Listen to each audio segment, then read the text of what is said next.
এখন যে মানুষগুলা আছে এই মানুষগুলা চলে গেলে এখনকার মানুষের মুখের কথাগুলো আর পাইবে না।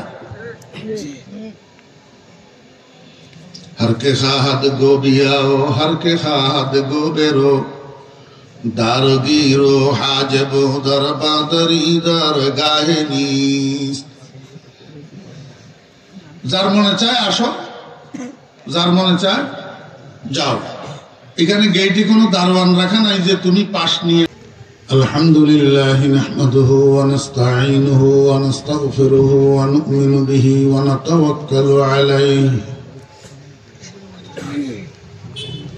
ونعوذ بالله من شرور أنفسنا ومن سيئات أعمالنا من يهد الله فلا مضل له ومن يضلله فلا هادي له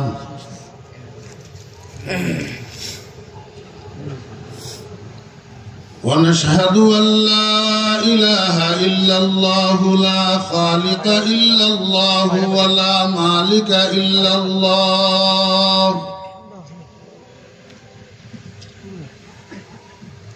لا محيي إلا الله ولا مميت إلا الله ولا رازق إلا الله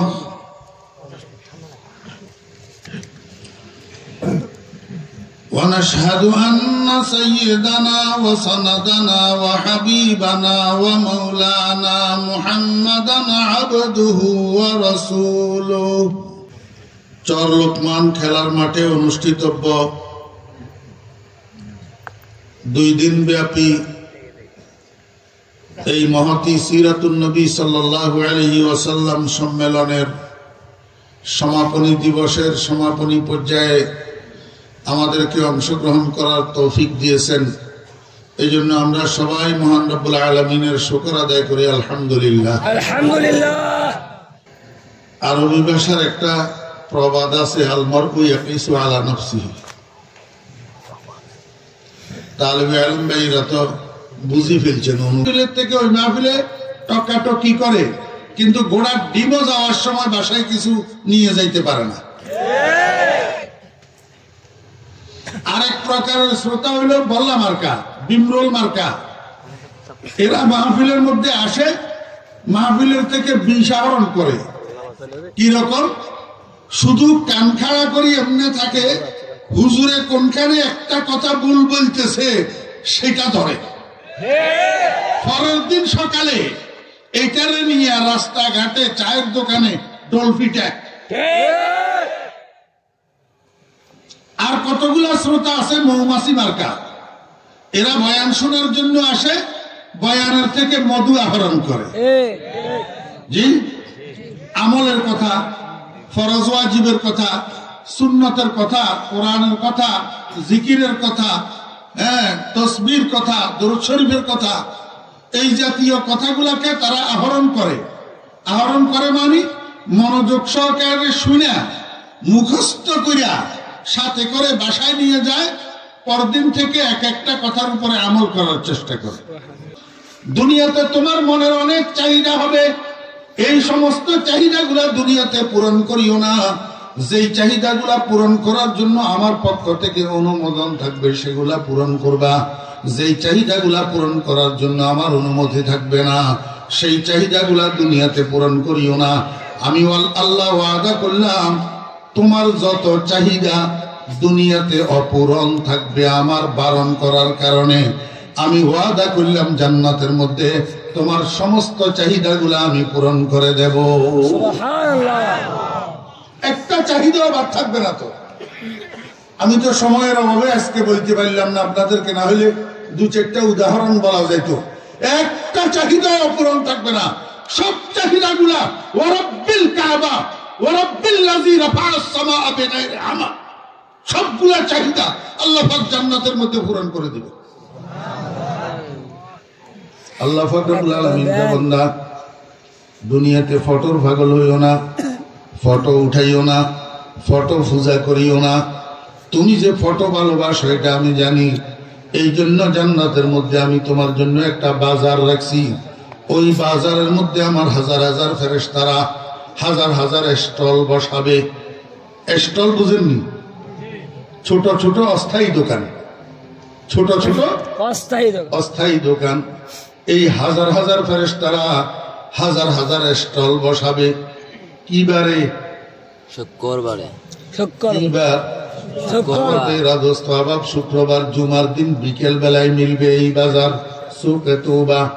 শুক্রবার জুমার দিন বিকেল বেলায় এই আনন্দ বাজারটা আদম আলাইহিস সালাম থেকে কিয়ামত পর্যন্ত যত মানুষ জান্নাতি হবে এই শত সহস্র কোটি মানুষের মিলন মেলায় পরিণত হবে।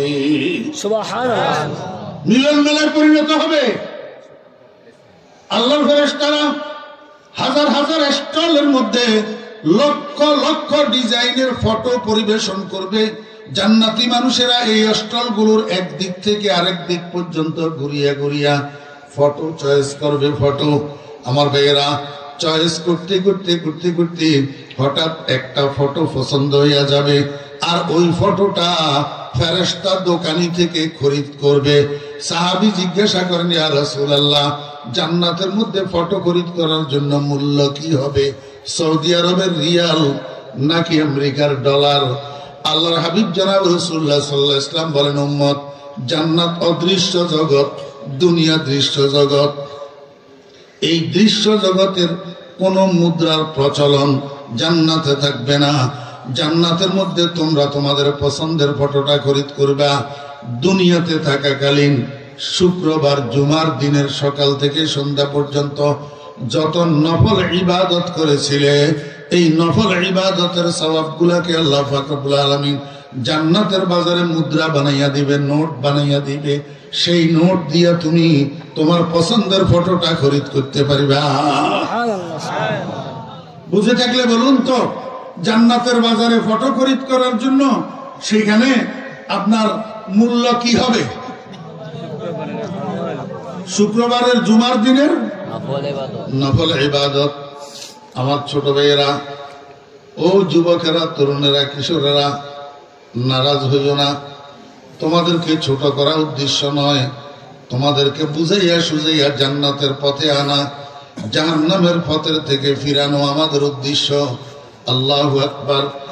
শুক্রবার জুমার দিন সাপ্তাহিক অফ ডে, ছুটির দিন। এই সুযোগে সারাটা দিন তোমরা আল্লাহর নাফরমানির মধ্যে কাটাও, অথচ চিন্তা করো না তুমি কে। তুমি তো কোরআনওয়ালা। তুমি কে? তুমি কোরআনওয়ালা না?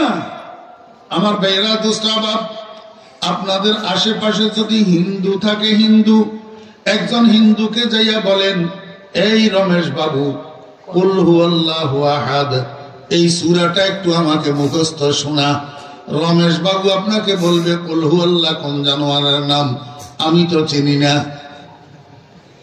ঠিক না বে ঠিক বলেন?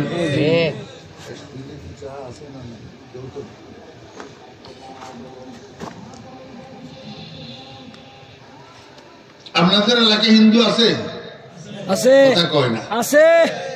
এই হিন্দুরা, হিন্দুর ছেলেরা কুল হুয়াল্লাহু আহাদ মুখস্থ পারে? জি না। কিন্তু আমার ছেলেরা হয়তোবা নামাজ পড়ে না, হয়তোবা রোজা রাখে না, হয়তোবা একটু পাবজি টাবজি খেলে, ফ্রি ফায়ার খেলে, হয়তোবা একটু ট্যাবলেট খায়। ট্যাবলেট চিনেননি? কি ট্যাবলেট? ইয়াবা ট্যাবলেট। আমার পোলারা হয়তোবা রাত্রের 1টার সময় আব্বা আম্মাকে ঘুম পাড়াইয়া নিজের রুমের দরজা বন্ধ করি ইউটিউবের মধ্যে ঢুকে যত রকমের নোংরামি আছে সব উপভোগ করে মুসলমানের পোলা। তারপরেও আমি বলবো, এমন একটা যুবক, এমন একটা কিশোর, এমন একটা বালককে যদি আপনি বলেন কুল হুয়াল্লাহু আহাদ সূরাটা মুখস্থ বলো, পারবে কি পারবে না? পারবে। আজকের এই মাহফিলে যত যুবক তরুণেরা আছে, আমি তো মনে করি এদের মধ্যে একজনও এমন পাবেন না যে কুল হুয়াল্লাহ সূরা মুখস্থ জানে না। একজনও পাবেন না, যদি মুসলমানের সন্তান। তো ও বাসটা করলে এগুলা তো চলে পানি।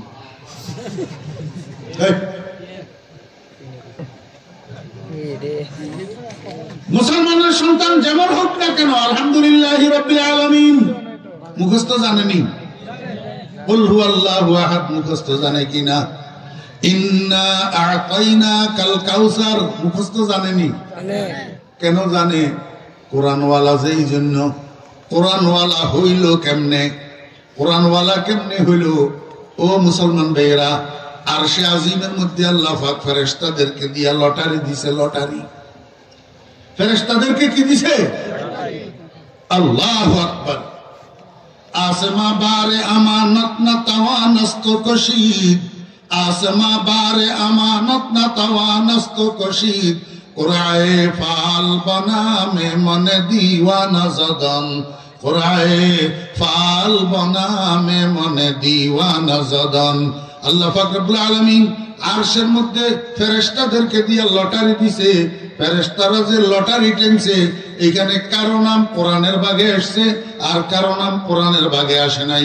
যার নাম কোরআনের ভাগে আসছে তারে একজন মুসলমান আব্বার ঔরসে একজন মুসলমান মায়ের গর্ভে দুনিয়াতে পাঠাইছে, আর যার নাম কোরআনের ভাগে লটারিতে আসে নাই তারে একজন হিন্দু বাপের ঔরসে হিন্দু মায়ের গর্ভে দুনিয়াতে পাঠাইছে।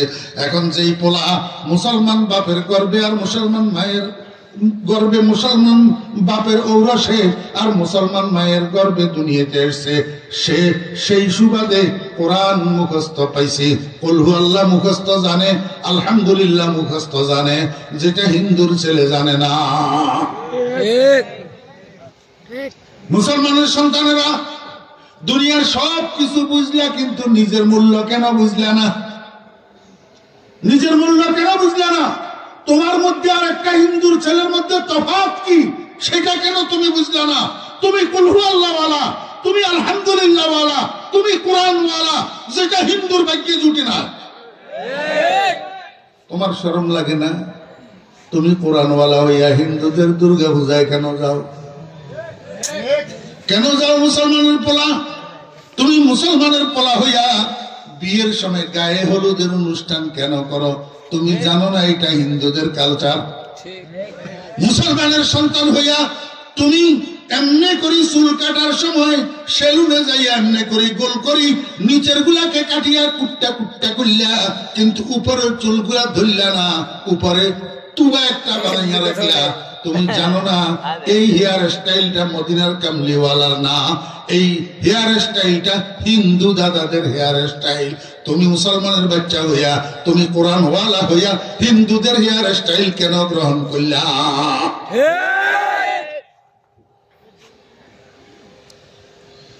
আল্লাহু আকবার। আমার ভাইয়েরা, দোস্ত, বাবার বলেন, বেহেশতের মধ্যে ফটো খরিদ করার জন্য মূল্য কি হবে? শুক্রবার দিনের নফল ইবাদত। শুক্রবারের নফল ইবাদত কি? আমি একটু সামান্য আপনাদেরকে দিকের দিশা দিই। ফজর নামাজ পড়ি, সূরা ইয়াসিনটা তেলাওয়াত করবেন। 1 নম্বর নফল ইবাদত। সূর্য ওঠার পরে 4 রাকাত নফল নামাজ পড়বেন, সালাতুল ইশরাক 2 নম্বর নফল ইবাদত।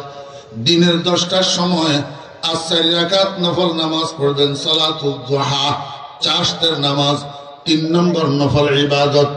গোটা দিনের মধ্যে একটু সময় করিয়া কোরআন শরীফের মধ্যে একটা সূরা আছে সূরাতুল কাহাফ, এই সূরাটা তেলাওয়াত করবেন, 4 নম্বর নফল ইবাদত। গোটা দিনের মধ্যে একটু সময় বাইর করিয়া আব্বা আম্মা যদি মারা যাইয়া থাকে আব্বা আম্মার কবরটা জিয়ারত করবেন, 5 নম্বর নফল ইবাদত। আমার ভাইয়েরা, দোস্ত আহবাব, শুক্রবার জুমার দিন যেই সন্তান আব্বা আম্মার কবর জিয়ারত করে, আল্লাহর হাবিব বলেন কুতিবা বাররা, আল্লাহ পাকের দপ্তরের মধ্যে তার নামটা নেক সন্তান হিসাবে লিপিবদ্ধ হয়।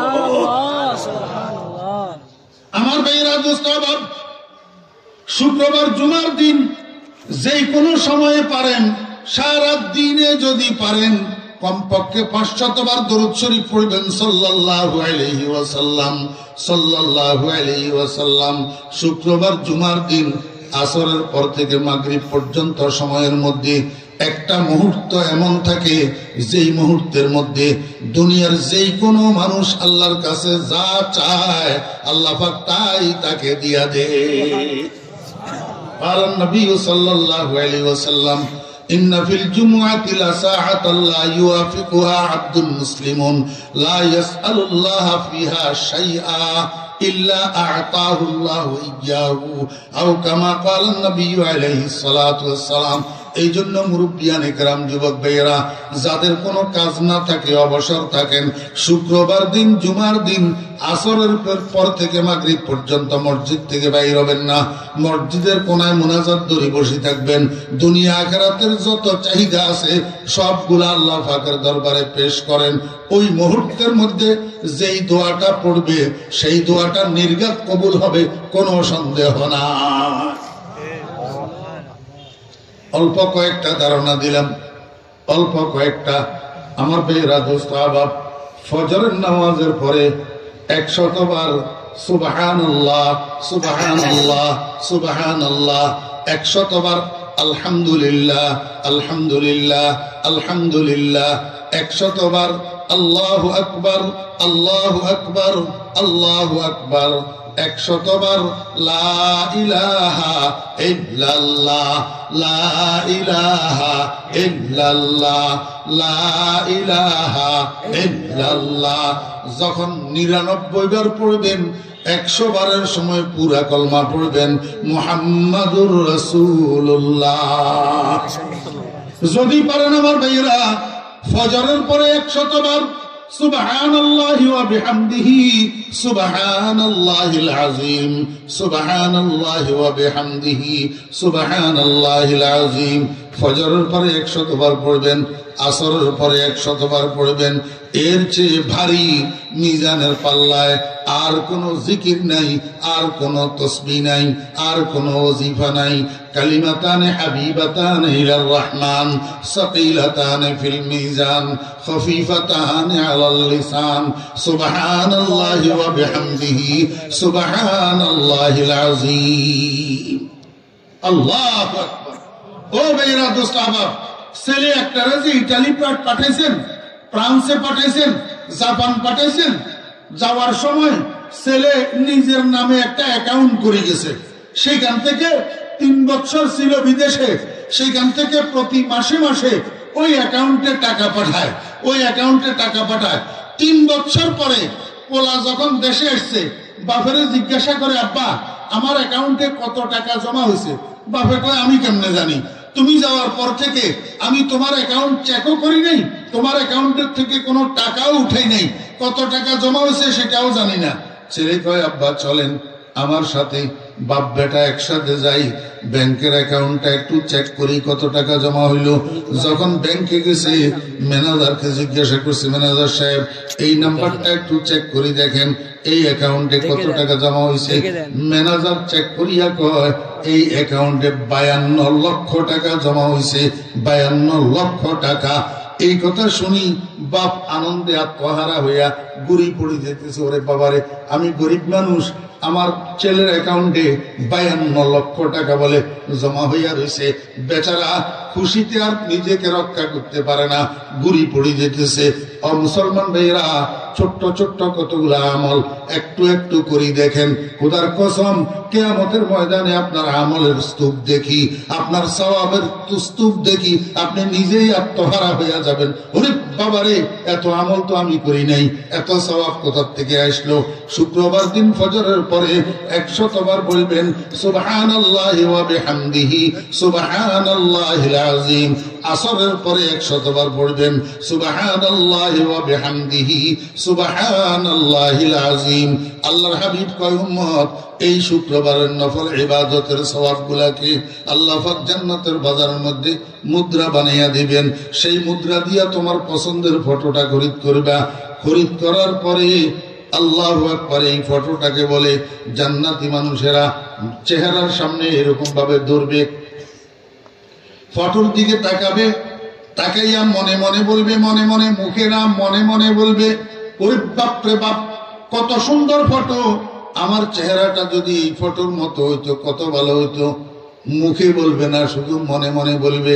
আল্লাহ কয় বান্দা মুখে বলার দরকারও নাই, ওয়ালাকুম ফিহা মা তাশতাহি আনফুসুকুম, তোর অন্তরের মধ্যে যেটা কামনা আসবে 1 সেকেন্ড দেরি করব না, আমি আল্লাহ সঙ্গে সঙ্গে তোর কামনা পূরণ করে দেব। হাবিবে খোদা জনাবে মুহাম্মদুর রাসূলুল্লাহ সাল্লাল্লাহু আলাইহি ওয়াসাল্লাম বলেন, অন্তরের মধ্যে এই কামনাটা আসার সঙ্গে সঙ্গে 1 সেকেন্ডের ভিতরে তার দাঁত উঁচা, নাক চ্যাপ্টা, ঠোঁট মোটা মোটা, বিশ্রী কুশ্রী চেহারা, বসন্তের গুটি গুটি দাগ, ছাগলের চামড়ার মতো কালো, এই চেহারাটা পরিবর্তন হইয়া এই ফটোর মতো হইয়া যাবে। সুবহানাল্লাহ। কিসের মতো হইয়া যাবে? ফটোর মতো হইয়া যাবে আমার ভাইরা। আল্লাহ হাবিব জনাব রাসূলুল্লাহ সাল্লাল্লাহু আলাইহি ওয়াসাল্লাম বলেন,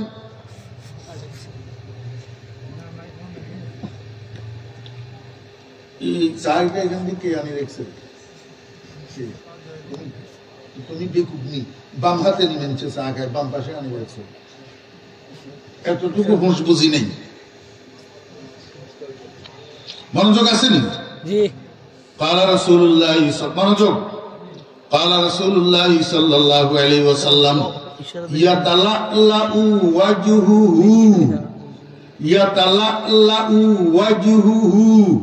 তালেবে ইলম ভাইরা তো বুঝে গেছেন, তালাল্লা ইয়াতালাল্লাহু মানে কি? আল্লাহ ইয়াতালাল্লাহু ওয়াজহুহু কামা ইয়াতালাল্লাহুল কমারু ফি লাইলাতিল বদর। আল্লাহর হাবিব বলেন, 14 তারিখের পূর্ণিমার রজনীতে পরিষ্কার আকাশে পূর্ণিমার চন্দ্রটা যেরকম ঝলমল ঝলমল করে, ফটোর দ্বারা চেহারা পরিবর্তন হওয়ার পরে আল্লাহর বান্দা বেহেশতবাসীর চেহারাটা এরকম ঝলমল ঝলমল করতে থাকবে। সুবহানাল্লাহ, আল্লাহু আকবার। ও ভাইরা দোস্ত আহবাব, আমাকে একটু বলুন, দুনিয়ার মধ্যে আল্লাহ পাক আমাদেরকে বানাইছে, অঙ্গ প্রত্যঙ্গের মধ্যে সামঞ্জস্যতা দিছে না যে নেই? তো দুনিয়ার মধ্যে যখন আল্লাহ সামঞ্জস্যতা দিছে, জান্নাতে সামঞ্জস্যতা দিবেন না? চেহারা সুন্দর হবে, চেহারা ফুটফুটে হবে, চেহারা রূপবান হবে, চেহারা আলোকিত হবে, চেহারা জলমল করবে, বাকি শরীরের অঙ্গগুলা কি ছাগলের চামড়ার মতো কালো থাকবে? আমার ভাইয়েরা দোস্ত আহবাব, এই ফটোর দ্বারা চেহারা পরিবর্তন হওয়ার সাথে সাথে গোটা শরীরের রং রূপ পরিবর্তন হয়ে যাবে, গোটা শরীরের থেকে কিরণ বিকিরিত হইতে শুরু করবে, গোটা শরীরের থেকে আল্লাহু আকবার আলোর রশ্মি বিচ্ছুরিত হইতে শুরু করবে, এত সুন্দর হইয়া যাবে চেহারা শরীর। এই চেহারা লইয়া, এই রূপ লইয়া যখন নিজের ঘরে যাবে, নিজের ঘরের দরজা দিয়া ভিতরে ঢুকবে, এক একজনের জন্য অপেক্ষমান 70 জন স্ত্রী। ও বগুড়ার মুসলমান ভাইয়েরা, পর্দার আড়াল থেকে বয়ান শুনতেছেন যে আমার মা বোনেরা, একটু ভালো করে শুনেন, এক একজন জান্নাতি মানুষকে আল্লাহ পাক 70 জন বউ দিবে। 70 জন কি দিবে? বউ। বউ। আপনারা বলবেন, হুজুর একটা পুরুষে 70 জন বউ সামলাবে কেমনে? ও ভাইরা দোস্ত আহবাব, দুনিয়ার মধ্যে আপনি আমি একজনের কাছে একজনের ক্ষমতা, আর আমি যখন জান্নাতে যাব আল্লাহ পাক আমার একজনের মধ্যে 80 জনের ক্ষমতা দিয়া দিবে। কয়জনের ক্ষমতা? 80 জনের ক্ষমতা। তো এক রাত্রে যদি একজন জান্নাতি মানুষ 70 বিবির সাথে সঙ্গম করে, আরো 10 জনের ক্ষমতা রিজার্ভ আছে না? আরো 10 জনের ক্ষমতা কি আছে? রিজার্ভ আছে আমার ভাইরা। এই 70 জন স্ত্রীর মধ্যে 69 জন হবে জান্নাতের হুর, 69 জন জান্নাতের হুর, আর একজন হবে আপনার দুনিয়ার স্ত্রী। এই দুনিয়ার স্ত্রী এই 69 জনের উপরে লিডারি করবে, সরদারি করবে। আল্লাহ পাক দুনিয়ার বিবিকে সমস্ত বউদের উপরে সরদার বানাইয়া দিবে। সুবহানাল্লাহ, আল্লাহু আকবার। কিন্তু কোন সময়? স্ত্রী যদি আল্লাহ পাকের হুকুম মতো জীবন কাটায়, যদি নামাজ পড়ে, যদি রোজা রাখে, যদি ফাঁক না ফাঁক বুঝিয়া জীবন কাটায়, স্ত্রী যদি স্বামীর খেদমত করে, স্বামীর কথা মানে, শ্বশুর শাশুড়ির খেদমত করে, যদি স্ত্রী পর্দা পুশিদা মতো চলে, এক কথায় দিনদার হওয়া অবস্থায় ইমানের মৃত্যু যদি হয়, স্বামী স্ত্রী দুজন যদি জান্নাতে যায়, তবেই তো স্বামীর স্ত্রীদের উপর সর্দার বানানো হবে। স্বামী জান্নাতে, স্ত্রী জাহান্নামে, তো সর্দার কেমনে হবে? বুঝেন নাই মনে হয়? স্ত্রী বেহেশতের হুরদের সর্দার হওয়ার জন্য স্ত্রী জান্নাতে যাইতে হবে না? আমার ভাইরা দোস্ত, এই মানুষ এটা জান্নাতের বাজারের থেকে শরীরের চেহারার রূপের পরিবর্তন ঘটাইয়া যখন বাসায় এসছে, দরজা দিয়া ভিতরে ঢুকছে, স্ত্রীরা 70 জন লা হাওলা ওয়ালা কুওয়াতা ইল্লা বিল্লাহ, হাওলা ওয়ালা কুওয়াতা ইল্লা বিল্লাহ পিছনের দিকে দৌড়াইতেছে আর কয়, কে ভাই আপনি? বিনা অনুমতিতে বেগানা পুরুষ আমাদের ঘরে কেন ঢুকলেন? আপনি ডাকিয়া বলবেন, আমার বিবিরা শোনো শোনো, আমি কোনো বেগানা পুরুষ নই, আমি তো তোমাদের ওই স্বামী। বেহেশতের বাজারে ফটো খরিদ করছি, আল্লাহর কাছে কামনা করছি, আল্লাহ পাক আমার কামনা পূরণ করি, আমার চেহারা সুরতটাকে ফটোর মতো বানাইয়া দিছে, এই জন্য আমার শরীরটা চেহারাটা ঝলমল করতেছে। তোমরা আমার কাছে আসো, আমার কণ্ঠস্বর পরিবর্তন হয় নাই, আমার কণ্ঠস্বর পরীক্ষা করো। স্ত্রীরা দৌড়াইয়া কাছে আসবে, দেখবে স্বামীর কণ্ঠস্বর ঠিক, তারা বুঝবে হায় রে হায়, আমরা তো ভুল বুঝছিলাম, এটা তো আমাদের স্বামী। স্বামীর অপুরন্ত রূপ দেখিয়া স্ত্রীরা পাগল হইয়া যাবে, স্বামীরে হাত ধরিয়া ঘরের বাহিরে নিয়ে আসবে। ঘরের বাহিরে পার্ক থাকবে, পার্ক থাকবে, গার্ডেন। ও ভাইয়েরা দোস্ত, আবার ঘরের বাইরে পার্ক থাকবে। এই পার্কের মধ্যে স্ত্রীরা গোলাকার হইয়া দাঁড়াবে, সব স্ত্রীর পায়ের মধ্যে গুঙ্গুর পরানো থাকবে, গুঙ্গুর গুঙ্গুর। স্ত্রীরা একে অপরের হাত ধরিয়া গোল হইয়া দাঁড়াবে, স্বামীকে মাঝখানে নিয়ে দাঁড় করাবে। ঠিক এমতো অবস্থায় তাদের কানের দিয়ে একটা সুর আসি ঢুকবে, একটা সুর, মিউজিক্যাল সাউন্ড, মিউজিক্যাল সাউন্ড।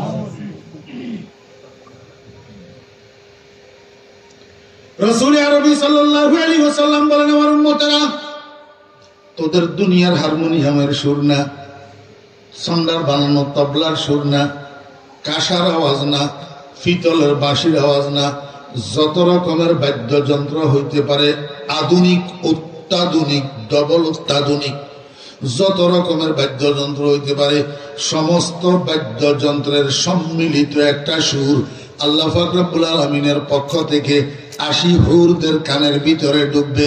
এত সুন্দর সুর দুনিয়ার সুরকাররা দুনিয়ার শ্রোতাদের, উপভোগকারীদের সামনে পরিবেশন করা তো দূরের কথা, কল্পনাও করতে পারবে না। ছোট মিয়ারা, তোমরা মনে করো মোল্লা মৌলবীর দল ঠকি যেতেছে। মোল্লা মৌলবী আল্লাহু আকবার সংস্কৃতি বুঝে না, মোল্লা মৌলবী আধুনিকতা বুঝে না, এই জন্য টেলিভিশন ঘরে রাখে না, এই জন্য কনসার্ট চিনে না। কনসার্ট খালি তোমরা চিনো, আমরা কিচ্ছু বুঝি সুঝি না। ও ছোট মিয়ারা, পাগলের সুখ বলে মনে মনে, পাগলে বলে খেয়ালি ফলাও খায়, খেয়ালি ফলাও, যেই ফলাও অস্তিত্ব নাই, এমনি খাইতেছি খাইতেছি করিয়া মুট মুট গালের মধ্যে দে। তোমাদের অবস্থাও সেরকম। তোমরা মনে করতেছো আমরা ঠকি যেতেছি, খোদার কসম আমরা ঠকি যেতেছি না, আমরা আসল জিনিসটার জন্য অপেক্ষা করতেছি। তোমরা নকল নিয়া মরিয়া হইয়া উঠছ। আল্লাহ আমার ভাইরা দোস্ত, এই সুর এটা আসবে কোথার থেকে জানোনি তোমরা? সুর এটা আসবে কোথার থেকে? হাবিবে খুদা জনাবে মুহাম্মদুর রাসূলুল্লাহ সাল্লাল্লাহু আলাইহি ওয়াসাল্লাম বলেন, বেহেশতের মধ্যে একটা গাছ হবে, একটা বৃক্ষ হবে, এই বৃক্ষটার নাম হবে শাজারায়ে তওবা। বাজারের নাম সুকে তওবা, গাছের নাম শাজারায়ে তওবা। সুকে তওবা মানে আনন্দ বাজার, শাজারায়ে তওবা মানে আনন্দ বৃক্ষ। শাজারায়ে তওবা মানে কি? আনন্দ বৃক্ষ। কেমনি আনন্দ বৃক্ষ হবে এই গাছটা? কেমনি আনন্দ বৃক্ষ হবে? আল্লাহর হাবিব জনাব রাসূলুল্লাহ সাল্লাল্লাহু আলাইহি ওয়াসাল্লাম বলেন, এই গাছটার পাতা বলে কৃষ্ণচূড়া গাছের পাতার মতো চিকন চিকন ছোট ছোট হবে, ছোট ছোট চিকন চিকন। এই পাতা বেহেশতের উপরিভাগ দিয়া pin pin pin pin pin pin করি একটা বাতাস প্রবাহিত হবে। কোন দিক থেকে? আমার ভাইয়েরা দোস্ত আবাব, গ্রীষ্মকালে দক্ষিণা বাতাস যেটা প্রবাহিত হয় এটা কিন্তু গরম। এই বাতাসটা কি? গরম। ও ভাইয়েরা, পৃথিবীর উত্তর মেরু থেকে দক্ষিণ মেরুর দিকে একটা বাতাস প্রবাহিত হয়, যেটাকে বাদে সরসর বলে। আল্লাহু আকবার। পিনপিন্না বাতাস, এটা সুশীতল বাতাস উত্তর দিক থেকে প্রবাহিত হবে। কালান নবী সাল্লাল্লাহু আলাইহি ওয়াসাল্লাম ওয়া তাহুব্বুর রিহু মিনাশ শিমালি ইলাল জুনুব। দক্ষিণ দিকে একটা শীতল বাতাস প্রবাহিত হবে। এই বাতাসের দ্বারা আল্লাহ পাকের গোটা জান্নাতটা শত সহস্র কোটি মানবতার এই আবাস স্থল, জান্নাতটা সেন্ট্রাল এসি হইয়া থাকবে, কেন্দ্রীয়ভাবে এয়ার কন্ডিশনাইজ হইয়া থাকবে, শীতাতপ নিয়ন্ত্রিত হইয়া থাকবে। ও বেরা, এই ফিনফিন্না বাতাসিটা প্রবাহিত হওয়ার সময় তুবা বৃক্ষের পাতার সঙ্গে লাগবে। মনোযোগ আসেনি? হ্যাঁ, ফিনফিন্না বাতাসিটা প্রবাহিত হওয়ার সময় তুবা বৃক্ষের পাতার সঙ্গে লাগবে। এই পাতা বাতাসের কারণে বাড়ি খাইয়া একটা পাতা আরেকটা পাতার সঙ্গে যে বাড়ি খাবে, সেখান থেকে মিউজিক্যাল সাউন্ড নির্গত হবে। আমার ভাইরা, বাদ্যযন্ত্রের সুর নির্গত হবে। ফিনফিন্না বাতাসিটাই ফিটাইয়া এই সুরটাকে গোটা বেহেশতের মধ্যে ছড়াইয়া দিবে। আর এই সুর যাইয়া হুরদের কানে কানে ঢুকবে। সুরের তালে তালে আল্লাহু আকবার, হুরেরা আত্মহারা হয়ে যাবে। স্বামীকে খুশি করার জন্য একে অপরের হাত ধরিয়া চতুর্দিকে ঘুরিয়া ঘুরিয়া ডান্স পরিবেশন করতে থাকবে, নৃত্য পরিবেশন করতে থাকবে। খোদার কসম, নাচতে থাকবে, নাচতে থাকবে। ও মুসলমানের বাচ্চারা, তোর আব্বা কত হাজার কোটি টাকার মালিক হইলে তুই 10 জন ডান্সার ভাড়া করা তোর বাড়ির আঙ্গিনায়, ঘরের আঙ্গিনায় ডান্স করাইয়া উপভোগ করতে পারবি। 70টা হুর আল্লাহ পাক রব্বুল আলামিন দিয়া দিছে তোকে। এই 70টা হুর একে অপরের হাত ধরিয়া তুবা বৃক্ষ থেকে দিয়ে আসা সুরের তালে তালে তোকে খুশি করার জন্য যৌথভাবে ডান্স পরিবেশন। সুবহানাল্লাহ। আল্লাহর হাবিব জনাব রাসূলুল্লাহ সাল্লাল্লাহু আলাইহি ওয়াসাল্লাম বললেন, উম্মত, শুধু সুরের দ্বারা, শুধু ডান্সের দ্বারা তোর অনুষ্ঠানটা কনসার্ট হইল না, এখনো পর্যন্ত তোর মন ভরে না। জানিয়ে রাখো উম্মত, এই সুরের তালে তালে আল্লাহু আকবার, তোমার 70 জন স্ত্রী গুড়িয়া গুড়িয়া ডান্স পরিবেশন করবে। ডান্সের তালে তালে, সুরের তালে তালে একটা গান পরিবেশন করবে। গানটাও আমার থেকে শুনে নাও। নাহনুল খালিদাতু ফালা নাবিদু, নাহনুর রাজিয়াতু ফালা নাসখাতু, নাহনুন নাইমাতু ফালা নাবাসু, তুবা লিমান কানা লানা ওয়া কুন্না লাহু। আমার ভাইয়েরা, দোস্তা ভাবেরা, সেই অক্টোবরের 1 তারিখ থেকে আমার মাহফিল শুরু হয়েছে। আজকে নভেম্বরের 6 তারিখ, 2 মাস 6 দিন বিরতিহীন ভাবে চলছে গাড়ি যাত্রা বাড়ি। চিল্লাইতে চিল্লাইতে গলা ফাটিয়া ফাটা বাঁশের মতো হইয়া রয়েছে। আর সেই ফসা কণ্ঠে আমি আপনাদেরকে শুনাইলাম রাসূল আকরাম সাল্লাল্লাহু আলাইহি ওয়াসাল্লাম থেকে পাওয়া বেহেশতের হুরদের গান। মেশকাত শরীফ 2য় খণ্ড, বাবু সিফাতুল জান্নাহ ওয়া আহলিহা। আছে না আছে হুজুরের জিজ্ঞাসা করেন, ওলামায়ে কেরামকে জিজ্ঞাসা করেন। জান্নাতের মধ্যে যখন হুরের কণ্ঠে, হুরদের নাচের তালে তালে আর সুরের তালে তালে এই গান হুরেরা পরিবেশন করবে, আপনার স্ত্রীরা পরিবেশন করবে, আমাকে একটু বলুন না, কল্পনা করতে পারবেন কিনা অবস্থাটা কেমন হবে? অবস্থাটা কেমন হবে? আল্লাহর হাবিব বলেন, এই নাচের তালে তালে আর গানের তালে তালে আর সুরের তালে তালে সমস্ত বেহেশতবাসী মানুষেরা আত্মহারা হইয়া থাকবে, দিক বিদিক জ্ঞান শূন্য হইয়া থাকবে, ডাইনে কি বামে কি সেটার খবর থাকবে না। ঠিক এই সময়ের মধ্যে উপরের দিক থেকে একটা আওয়াজ আসবে, সালামুন আলাইকুম ইয়া ইবাদি। বুঝুন না, বুঝুন না ভাই, কার সালাম এটা? রব্বুল আলামিনের সালাম। রব্বুল আলামিনের সালামের আওয়াজে সম্বিত ফিরে পাবে জান্নাতি মানুষেরা, হুঁশ ফিরে পাবে, হুঁশের মধ্যে আসবে। কি আমরা তো আত্মহারা হয়ে রয়েছি, এইদিকে রব্বুল আলামিন আমাদেরকে সালাম দিতেছে, উপরের দিকে এমনি করে তাকাবে কিন্তু কিচ্ছু দেখা যায় না। আবার একটা আওয়াজ আসবে, আর একটা আওয়াজ আসবে, হাল ওয়াজাতুম মা ওয়াদাকুম রাব্বুকুম ইয়া ইবাদি। হে আমার বান্দাগণ, তোমাদের রব তোমাদেরকে দুনিয়াতে থাকতে যত ওয়াদা দিয়েছিল, যত প্রতিশ্রুতি দিয়েছিল, কোরআনের মাধ্যমে জানছিলা, রসুলের মাধ্যমে জানছিলা, কোরআনের থেকে রসুলের থেকে জানিয়া ওলামায়ে কেরাম আলেমেরা তোমাদেরকে জানাইছিল বেহেশতের নাজ নেয়ামত সম্পর্কে যত ওয়াদা তোমাদের রব তোমাদেরকে দিয়েছে সম্পূর্ণ পরিপূর্ণ পাইলা কিনা? জান্নাতি মানুষদের মধ্যে দুই ভাগ হয়ে যাবে। এক ভাগ জান্নাতি মানুষ উত্তর দিবে ওয়াজাদনা ইয়া রাব্বানা মা ওয়া'আদতানা, প্রভু তোমার সব ওয়াদা পূরণ হইয়াছে, আর কোন ওয়াদা অপূরণ নাই, সব পাইয়াছি। কিন্তু পাগলের দল কতগুলা আছে জান্নাতের ভিতর, এই পাগলের দলে কয় মিথ্যা কথা, রব্বুল আলামিন তোমার ওয়াদা এখনো পূরণ হয় না। আল্লাহ পাক রব্বুল আলামিন বলবেন, কিরে বান্দা, দুধের নহর, পানির নহর, শরাবের নহর, মধুর নহর, দালান কোটা, হুর গেলমা, অট্টালিকা, এত কিছু দিলাম, আর কিসের অভাব রইয়া গেল? কি অপূরণীয় রইয়া গেল? তোমরা একটু বলো না। এই পাগলের দলে কয় হুরু গেলমা জিতনি নেমত হায় তু সবসে বেহতর নেমতে দীদারে তু বেতু জান্নাতে দোজখ হস্তায়ে যা ফজা বাতু দোজখ জান্নাত হস্তায়ে দিলরুবা। ইয়া আল্লাহ, তোমার জান্নাতের কামনা যে করছিলাম হুর গেলমানের জন্য না, এত কষ্ট করে নামাজ পড়ছিলাম হুর গেলমানের জন্য না, এত কষ্ট করে রোজা রাখছিলাম হুর গেলমানের জন্য না, কষ্টে অর্জিত টাকা দ্বীনের জন্য, ধর্মের জন্য যে খরচ করছিলাম আল্লাহু আকবার হুর গেলমানের জন্য না।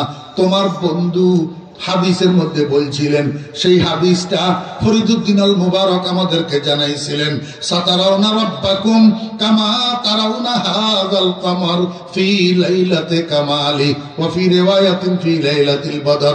তোমার বন্ধু তো বলছিলেন জান্নাতের মধ্যে নাকি আমরা 14 তারিখের চাঁদের মতো তোমার দেখা পাবো, তোমার সাক্ষাৎ পাবো, তোমার দিদার লাভ করব।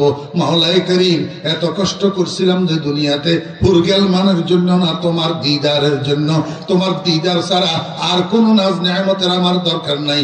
তোমার দিদার যে জান্নাতে নাই, সেই জান্নাতেরও আমার দরকার না। সুবহানাল্লাহ, আল্লাহু আকবার। হুরু গেলমা জিতনি নেমত হায় তু सबसे बेहतर नेमते दीदार तू बेतु जन्नत दोज़ख से तय जा फजा बेतु बातु दोज़ख जन्नत से तय दिलरुबा। আমার ভাইয়েরা, দোস্ত আহবাব, আল্লাহ পাক রব্বুল আলামিন সাথে সাথে জিজ্ঞেস করবেন, আমার বেহেশতি বান্দাগণ তোমরা আমাকে দেখতে চাও কিনা? সমস্ত বেহেশতবাসী মানুষেরা একসাথে উত্তর দিবে বালা ইয়া রাব্বানা, প্রভু আমরা আপনার দিদার চাই, আপনাকে দেখতে চাই। আল্লাহর হাবিব জনাব রাসূলুল্লাহ সাল্লাল্লাহু আলাইহি ওয়াসাল্লাম ইরশাদ করেন, আল্লাহ পাকের কুদরতের চেহারার উপর বলে 70,000 নূরের পর্দা দিয়া ঢাকনা দেওয়া থাকবে, সেখান থেকে একটা মাত্র পর্দা উঠাইয়া দিবেন, আর সমস্ত বেহেশতবাসী মানুষেরা এক পলকের জন্য আল্লাহ পাকের কুদরতের চেহারার দিকে বলে এইভাবে তাকাবেন, তাকাইয়া নূরের তাজাল্লি বরদাস্ত করতে পারবেন না, চিৎকার দিয়া বেহুশ হইয়া পড়িয়া যাবে। এক বেহুশিতে 40,000 বছর কাটিয়া যাবে, খবর থাকবে না। বরফ তাজলতে দিদার সজহুশ, বরফ তাজলতে দিদার সজহুশ, শরাবে বেখুদি জাদ আজ দিলস জোশ। 40,000 বছর বেহুশ হইয়া পড়িয়া থাকে।